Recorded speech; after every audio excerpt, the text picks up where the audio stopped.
مانتے ہیں, جو پیغمبروں پر ایمان رکھتے ہیں, وہ کیوں ایمان نہیں لا رہے؟ یعنی جب ظاہر ہے انسان دلائل سے جب بات کرتا ہے نا اور سامنے والا ماننے کے لیے تیار نہیں ہوتا تو آدمی کو غصہ آتا ہے, یہ انسان کی نیچر ہے. جب غصہ آتا ہے تو مایوسی ہوتی ہے, پھر وہ کہتا ہے یار چھوڑو, تبلیغ کرنا ہی چھوڑ دو. یہ پڑھے لکھے لوگوں کی سمجھ میں نہیں آ رہا تو عام لوگوں کی سمجھ میں کہاں سے آئے گا؟ تو صحابہ کے حوصلے پست ہوتے تھے, خود رسول اللہ صلی اللہ علیہ وسلم پریشان ہوتے تھے اور آپ کو نا امیدی ہونے لگتی تھی. تو اللہ نے اس آیت میں آپ صلی اللہ علیہ وسلم کو بھی تسلی دی اور صحابہ کرام کو بھی. وہ تسلی کا حاصل یہ ہے کہ آپ ان کے پڑھے لکھے ہونے کو نہ دیکھیں, آپ یہ نہ دیکھیں کہ ایجوکیٹڈ لوگ ہیں اور یہ جناب اتنے ترقی یافتہ لوگ ہیں یا ان کو تو تورات کا اور دوسرے علوم بھی بہت آتے ہیں, اس کو نہ دیکھیں. آپ ان کی ہٹ دھرمیوں کو دیکھیں, ماضی میں کیا کرتے رہے ہیں. تو جو ایسا ہٹ دھرم بازی میں رہا ہو, جنہوں نے اپنے پیغمبروں کا یہ حال کیا ہو, جو انہی کی قوم میں سے آئے تھے, تو ایک ایسے پیغمبر جو دوسری قوم میں سے آئے ہیں ان پر یہ کہاں سے ایمان لے آئیں گے؟ تو اس لیے ان کی جو ہے نا ایجوکیشن سے اور ان کے پڑھے لکھے ہونے سے متاثر ہونے کی ضرورت نہیں ہے کہ اتنے پڑھے لکھے ہو گئے کیوں ایمان نہیں لے کر آ رہے. ان کی حرکتیں آپ دیکھیں گے تو آپ کو خود بخود ان سے امیدیں ختم ہو جائیں گی اور اس نا امیدی سے آپ مایوس نہیں ہوں گے, بلکہ آپ کو موٹیویشن ملے گی. یہ موٹیویشن ملے گی کہ جو ایسے نالائق لوگ ہیں ان پر محنت کرنا عبث اور ان پر محنت کرنا فضول ہے, اور ان کے ایمان نہ لانے سے ہمیں پریشان نہیں ہونا چاہیے, کیونکہ یہ پہلے ہی اتنے بڑے مجرم رہے ہیں, تو ایسے مجرم ہم پر کہاں ایمان لے کر آئیں گے. تو آپ ان لوگوں سے زیادہ امیدیں نہ لگائیں. اللہ فرماتے ہیں افتطمعون, کیا تم امیدیں لگاتے ہو, لالچ رکھتے ہو اس بات کی کہ یہ تم پر ایمان لے آئیں گے. وقد کان فریق منہم, حالانکہ ان میں سے ایک جماعت ایسی رہی ہے, یسمعون کلام اللہ, جنہوں نے اللہ کا کلام اپنے کانوں سے سنا تھا. کوہ طور پہ جب گئے تھے نا تو اللہ کا کلام اپنے کانوں سے سنا تھا کہ یہ اللہ کی کتاب ہے تورات, جو ہم نے پچھلے لیکچرز میں تفصیل سے بتایا. تو اس سننے کے بعد بھی ثم یحرفونہ, پھر اس کو لے جا کے تبدیل کر دیا. تبدیل کیسے کیا کہ بنی اسرائیل نے جب دیکھا تورات کے احکام مشکل ہیں تو یہ 70 گواہوں نے جا کے کہا کہ اللہ نے ہمیں یہ تو بتایا تھا کہ یہ تورات ہے, مگر ساتھ ساتھ یہ بھی کہا تھا کہ جو مشکل لگے اسے چھوڑ دینا, جو حکم آسان لگے اس کو فالو کر لینا. تو اللہ فرماتے ہیں انہوں نے اس کلام کو بھی چینج کر دیا تھا, من بعد ما عقلوہ, حالانکہ وہ اس کلام کو سمجھتے تھے, وہم یعلمون, اور وہ جانتے بھی تھے کہ ہم غلط کہہ رہے ہیں. تو اس کے باوجود جب ان لوگوں میں اس قسم کی حرکتیں ہیں تو ان سے تم کہاں سے امیدیں لگاتے ہو؟ اور اس آیت کا یہ مطلب بھی ہو سکتا ہے کہ اس سے وہ والا کلام مراد نہ ہو بلکہ تورات مراد ہو, کہ یہ تو تورات کو اپنے کانوں سے سنتے ہیں, اس کے بعد ان کے علماء اس میں سمجھنے کے باوجود تحریف کر دیتے ہیں. ان کو پتہ ہے کہ اس آیت کا یہ مطلب نہیں ہے مگر اس مطلب کو چینج کر دیتے ہیں, تحریف کر دیتے ہیں. تو جو اپنی کتابوں کے ساتھ جنہوں نے یہ حشر کیا ہو, جن کو ہدایت ملی ہو, جس کتاب کو واقعی اللہ کی کتاب یہ مانتے ہوں, تو اس کے ساتھ جب یہ حشر کر رہے ہوں گے تو تمہاری کتاب کو تو یہ تسلیم نہیں کر رہے ہیں, اس کے ساتھ کیا حشر کریں گے اور اس پر کیسے ایمان لے کر آئیں گے؟ تو اس لیے ان کی ایجوکیشن کو, ان کے پڑھے لکھے ہونے اور ان کے ایمان والے ہونے کو مت دیکھو, بلکہ ان کی حرکتوں کو دیکھو گے تو تمہیں پتہ لگے گا کہ یہ جو ایمان نہیں لے کر آ رہا ہے تو یہ اسلام کا قصور نہیں ہے یا تمہاری تبلیغ کا قصور نہیں ہے, بلکہ یہ ان کا اپنا قصور ہے. وَإِذَا لَقُوا الَّذِينَ آمَنُوا, اور اللہ فرماتے ہیں ایسے نالائق ہیں جب ایمان والوں سے ملتے ہیں, قالوا آمنا, منافقین بھی سارے یہودیوں میں ہی ہوا کرتے تھے, مفاد کے لیے ایمان والوں سے کہہ دیتے ہیں ایمان لے آئے, اور جب بعض ان میں سے ایک دوسرے کے ساتھ ملتے ہیں. یہ اس آیت کا شان نزول یہ ہے کہ یہودی جو تھے نا یہ خوش آمدی بھی ہوا کرتے تھے, کیونکہ دنیا کی لالچ ان کے دل میں بہت تھی, تو جہاں مل رہے ہیں اس کے منہ پہ اسی کی سی بات. مسلمانوں سے ملتے تو کہتے ہم آپ کے ساتھ ہیں تاکہ مسلمانوں کو جنگ میں فتح وتح ہو تو ہمیں غنیمت ملے اور مسلمان ہمیں مارے نہیں. اور یہودیوں سے ملتے اپنے ہی قبیلوں سے جا کے, بہت سے یہودی ایسے تھے, تو کہتے تھے ہم آپ کے ساتھ ہیں. اب جب مسلمانوں سے ملتے نا تو ایک گڑبڑ یہ کرتے تھے کہ مسلمانوں کو تسلی دلانے کے لیے کہ ہم بالکل آپ کے ساتھ ہیں, تورات کی وہ آیتیں جن سے اسلام کا برحق ہونا اور رسول اللہ صلی اللہ علیہ وسلم کا سچا نبی ہونا ثابت تھا, وہ آیتیں ان کو بتا دیا کرتے تھے نمبر بنانے کے لیے. جیسے ہوتا ہے نا, آپ بعض دفعہ دل سے کسی کے ساتھ نہیں ہوتے مگر تسلی دینے کے لیے کہ ہم واقعی اپنے ساتھ ہیں, آپ کے ساتھ ہیں, اپنے راز بھی انسان بعض دفعہ دشمنوں کو دے دیتا ہے صرف چاپلوسی کے لیے. تو یہ بھی کیا کرتے تھے منافق, یہ یہودیوں کے پاس جاتے اور تورات کی وہ آیتیں جس میں نبی صلی اللہ علیہ وسلم کی بشارتیں تھیں وہ جا کے ان کو بتا دیا کرتے تھے, صرف نمبر بنانے کے لیے. پھر جب اپنی قوم میں واپس آتے نا تو قوم کے لوگ ان سے کہتے کہ کم بختو تم یہ کیا کر رہے ہو، اتحدثونہم کہ تم مسلمانوں کو بتا رہے ہو بیما وہ چیزیں فتح اللہ علیکم جو اللہ نے صرف تم پر کھولی ہیں، جو صرف تمہیں پتہ ہے، تمہیں معلوم ہے کہ آخری نبی کہاں آئے گا، کہ یہ مشرکین کو تھوڑی معلوم ہے، ان کے پاس تو جو مشرکین مکہ ان کے پاس تو اتنی نالج ہی نہیں ہے، تو جو تمہارے پاس خاص قسم کی نالج ہے تم ان کو جا کے کیوں بتا رہے ہو؟ لیحاجوکم، اس کا نتیجہ یہ نکلے گا کہ وہ مسلمان لیحاجوکم حجت میں غالب آ جائیں گے، بھی اس کے ذریعے، یعنی اس کے ذریعے کیا مطلب، وہ کام جو تم کر رہے ہو اس بیان کے ذریعے تم پر حجت میں غالب آ جائیں گے، عند ربکم تمہارے رب کے نزدیک بھی۔ تمہارے رب سے مراد کیا ہے؟ تمہارے رب نے جو کتاب دی ہے نا اس کتاب کے مطابق بھی وہ تم پر دلیل میں غالب آ جائیں گے، یعنی تمہاری کتابوں سے وہ حوالے پیش کر کے تمہارا غلط ہونا ثابت کر دیں گے۔ تمہارے رب کے نزدیک جو چیز دلیل ہے، یعنی تورات، اس سے مراد تورات ہے، تو تورات کے مطابق بھی وہ تمہیں غلط قرار دے دیں گے، یہ تو اور تم پہ غالب آ جائیں گے۔ یہ مطلب ہے آیت کا۔ یہ جو ہے نا لیحاجوکم میں جو لام لگا ہوا ہے، لی کا معنی عربی میں ہوتا ہے لیے، کہ اب اگر ہم اس کا معنی لفظی ترجمہ لیے کرتے ہیں تو اس کا ترجمہ کیا ہوگا؟ دوبارہ آیت کا ترجمہ سمجھیں۔ وَإِذَا لَقُوا الَّذِينَ آمَنُوا، یہ یہودی جب ایمان والوں سے ملتے ہیں، قالوا آمنا، تو کہتے ہیں تمہارے ساتھ ہیں، اسی توڑے نال ہیں۔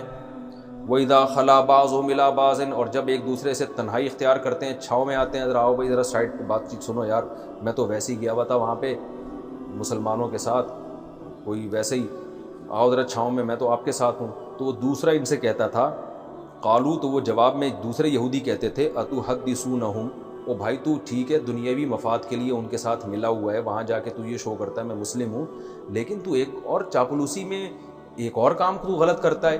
وہ کیا کرتا ہے؟ اتحدثونہم، کیا تم ان کو جا کے بیان کر دیتے ہو، بیما وہ چیزیں فتح اللہ علیکم جو اللہ نے صرف تمہیں بتائی ہیں، تم پر کھولی ہیں، فتح کا معنی کھولنا نا، ان کو جا کے تم بتاتے ہو، لیحاجوکم تاکہ وہ تم پر دلیل میں غالب آ جائیں۔ تو یہاں تاکہ کا مطلب لیے نہیں ہے، بلکہ اس لام کو لام عاقبت کہتے ہیں، میں نے پہلے بھی اس کو ڈیفائن کیا تھا۔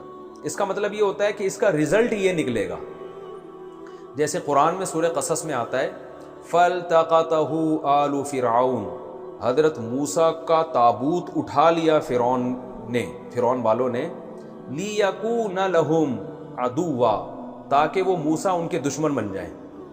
حالانکہ فرعون نے اس لیے نہیں اٹھایا تھا کہ یہ میرا دشمن بنے، لیکن فرعون کے اٹھانے کا رزلٹ یہ نکلا کہ حضرت موسیٰ دشمن بن کے سامنے آ گئے۔ تو بعض دفعہ رزلٹ جو ہوتا ہے نا اس پہ بھی لام داخل کیا جاتا ہے، اس کا لفظی ترجمہ تو یہی ہوگا کہ فرعون نے تابوت اٹھایا تاکہ موسیٰ فرعون کے دشمن بن جائیں، لفظی ترجمہ یہ ہوگا، لیکن حقیقی ترجمہ اس کا یہ ہوگا کہ موسیٰ علیہ السلام کے تابوت کو فرعون نے اٹھایا، جس کا نتیجہ یہ نکلا یا یہ نتیجہ نکلنا تھا کہ موسیٰ اس کے دشمن بن کے سامنے آ گئے۔ تو یہاں بھی یہی مطلب ہوگا، اتحدثونہم، یہودی ایک دوسرے سے کہتے تھے کہ تم مسلمانوں کو بیان کرتے ہو وہ چیزیں جو اللہ نے تم پر کھول دی ہے، جس کا نتیجہ یہ نکلے گا۔ اب سمجھ میں آیا لام کا مطلب؟ جس کا نتیجہ یہ نکلے گا یحاجوکم، کہ مسلمان دلیل میں تم پہ غالب آ جائیں گے، یعنی جب ہماری ڈیبیٹ ہوگی نا مسلم کے ساتھ، مسلم کہیں گے کہ ہم حق پر ہیں اور ہم کہیں گے کہ ہم حق پر ہیں، تو ایسے موقع پر مسلمان بھی اس چیز کے ذریعے، اس جو راز تم نے فاش کیے نا، ان راز فاش کرنے کے ذریعے مسلمان تم پر حجت میں غالب آ جائیں گے، مناظرہ جیت جائیں گے وہ، عند ربکم، خود تمہارے رب کے نزدیک بھی۔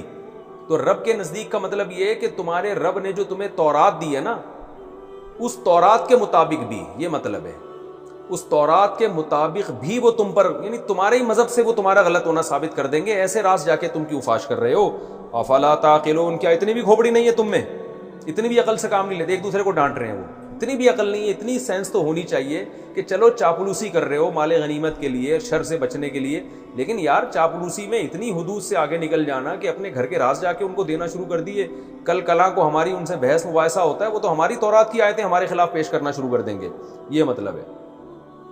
اولا یعلمون، اللہ فرماتے ہیں ان کی باتیں سنو، اولا یعلمون، کیا یہ یہودی یہ نہیں جانتے ان اللہ یعلم ما یسرون، کہ اللہ ان کے راز بھی جانتا ہے اور ان کی ظاہری باتیں بھی جانتا ہے. تو اللہ تو جانتا ہے کہ میں نے تورات میں کیا کیا لکھا ہے، اللہ سے کیسے چھپائیں گے؟ تو ان کو تو اللہ سے ڈرنا چاہیے نا. مسلمانوں سے چھپا رہے ہیں وہ آیتیں، اللہ سے تھوڑی چھپا سکتے ہیں. تو اللہ کو تو پتہ ہے کہ میں نے تورات میں نبی صلی اللہ علیہ وسلم کی خوشخبریاں دی ہیں. تو ان پاگلوں کو یہ نہیں معلوم کہ اللہ جو ہے نا وہ راز بھی جانتا ہے اور اعلانیہ باتیں بھی جانتا ہے اور چھپی ہوئی باتیں بھی جانتا ہے. پھر آگے اللہ نے اگلی آیات میں یہودیوں کے عام پبلک کا ذکر کیا. یہ تو ان کی علماء کی شرارتیں تھیں نا، کہ جو کہتے تھے تم تورات، ظاہر ہے علماء کو ہی تورات کا پتہ تھا، عام لوگوں کو نہیں پتہ تھا. اللہ نے اب پبلک جو ان کی عام لوگ ہیں ان کی باتیں ذکر کی ہیں کہ وہ بھی بالکل فارغ ہیں. وہ کیسے فارغ ہیں؟ فرمایا ومنہم امیون، ان میں سے بعض ایسے ہیں جو امی ہیں، جو کتاب پڑھنا جانتے ہی نہیں ہیں. تورات میں کیا لکھا ہے ان کو پتہ ہی نہیں ہے. لا یعلمون الکتاب، ان کے پاس کتاب کا علم نہیں ہے، یعنی آسمانی کتاب یعنی تورات. الا امانیہ، سوائے کچھ تمناؤں کے. یعنی ان کے پیر و مرشدوں نے اور ان کے رہبروں نے کچھ چیزیں بتائیں، یہ والا یہ کر لو گے تو تم جنت میں چلے جاؤ گے، اور یوں ہو جائے گا تو جنت میں چلے جاؤ گے، اور تم تو ویسے یہودی ہو، یعقوب علیہ السلام کی اولاد ہو، تم تو جاؤ گے ہی جاؤ گے. تو کچھ تمنائیں ہیں جس میں ڈال دیا ہے، یعنی وہ بھی کتاب کو فالو نہیں کر رہے. میں جب یہ آیت پڑھتا ہوں تو واقعی وہ حدیث کی تصدیق ہوتی ہے. نبی صلی اللہ علیہ وسلم نے فرمایا لَتَتَّبِعُنَّ سُنَنَ الَّذِينَ مِن قَبْلِكُمْ، تم لوگ بھی اسی راستے پہ چلو گے جس پر پچھلی امتیں چلی ہیں. تو آج بھی جو باطل علماء ہیں، جو باطل اور جاہر پیر ہیں، انہوں نے عوام کو تمناؤں میں ڈال دیا ہے. یہ والی آیت اتنی دفعہ پڑھ لو تو یہ ہو جائے گا، یہ والی صورت اتنی دفعہ پڑھ لو تو یہ ہو جائے گا، یہ سارے کام بن جائیں گے. فجر کے بعد 26 دفعہ یہ پڑھو گے تو 365 دفعہ یہ پڑھو گے تو یہ ہو جائے گا. جو قرآن کے احکام ہیں اصل، جس میں عقیدے کے درست کرنے کو کہا گیا ہے، جس میں آپ کو یہ کہا گیا کہ سود حرام ہے، جس میں والدین کے ساتھ حسن سلوک کا حکم دیا گیا، جس میں ناحق قتل کرنے سے منع کیا گیا، جس میں وراثت بہنوں کو دینے کا حکم دیا گیا، جس میں کسی کا 1 روپیہ بھی کھانے کو حرام قرار دیا گیا، جس میں یہ بتایا گیا کہ یتیم کا مال جو کھاتا ہے آگ میں انگارے ڈال رہا ہے، پیٹ میں آگ کے انگارے ڈال رہا ہے وہ، اور جس میں زنا کو برا قرار دیا، جس میں نظروں کی حفاظت کا حکم. وہ آیتیں عوام کی نظروں سے کیا ہیں؟ اوجھل.